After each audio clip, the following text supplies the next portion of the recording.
So this film has a lot to do or a lot to say about memories and how they define us. So I thought I'd start by asking, what is your earliest film memory, and what is the film memory that inspired you to become a director? Oh, wow. I think my earliest film memory is sitting in a cinema with my mum, watching an ex-boyfriend of hers, a brilliant English actor called Michael Pennington, welcome Vader off a transporter and swear to him that although the Death Star was behind schedule, he'd soon meet it before getting the deadly Vader treatment. Yeah, it was Star Wars. It was Star Wars. Just this utterly immersive. I don't think I've ever enjoyed a movie as much as I enjoyed The Empire Strikes Back, aged about 8.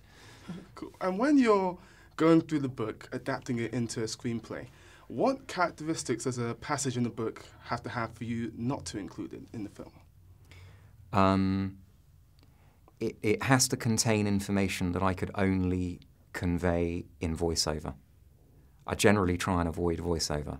It feels like a clumsy, it feels like a sort of cop-out. It's the filmmaker. I can't think of any other way of dramatising this, so I'm simply going to convey information expositionally as a sort of voice in the character's head or a narrator of the movie. So I try and avoid doing that because it feels like I've failed in some way. So information that can only be conveyed in that way, I have to somehow sacrifice. I mean, were there any scenes which you shot which didn't make it into the movie, or any scenes from the book which you didn't shoot entirely? There were some scenes that didn't make it into the movie, and those are the exigencies of thriller.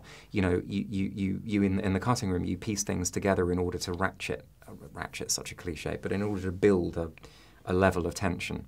And sometimes a scene that you love and a scene that serves many other purposes, or at least one other useful purpose, just breaks the tension, ruins the pace. And at a certain point in the movie, tension is king, and the scene will have to go.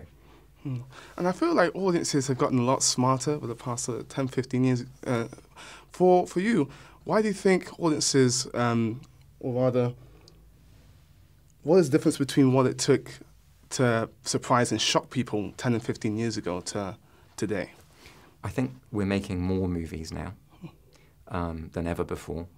And the industry may be somewhat overpopulated for its own health. I know critics are watching, between 35 and 50 movies a week. So how do they maintain their critical freshness? I don't know. A tough job. Yes, audiences are clever. Their movie grammar is evolving all the time.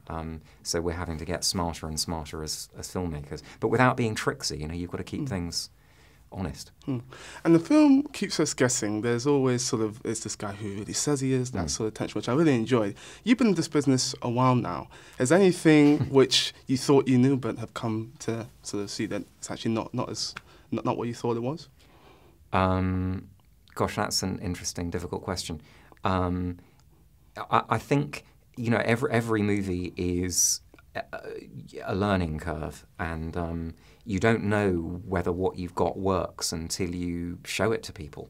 So you're constantly learning what the real story is. I mean, often you'll put together a sequence of scenes and you'll be tracking a particular story in your head, but the early audiences will say, no, it's really about that, and you end up recutting the story to serve.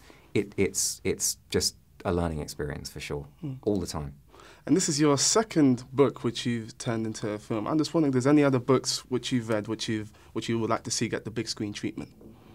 Yeah, there's a Nabokov book called King, Queen, Knave, which is a brilliant story about a young man who has an affair with a woman who's married to a wealthy Berlin shop owner in the 1920s. And she decides that she wants to murder her husband. And I always thought that would make a fantastic movie. So yeah, King, Queen, Knave, Vladimir Nabokov. Directed by yourself? I shouldn't have given that away. Now someone else is going to go and do it. I own the rights. Get off. I don't. Well, thanks for your time today. I appreciate it. Okay, nice to meet you. Thank you.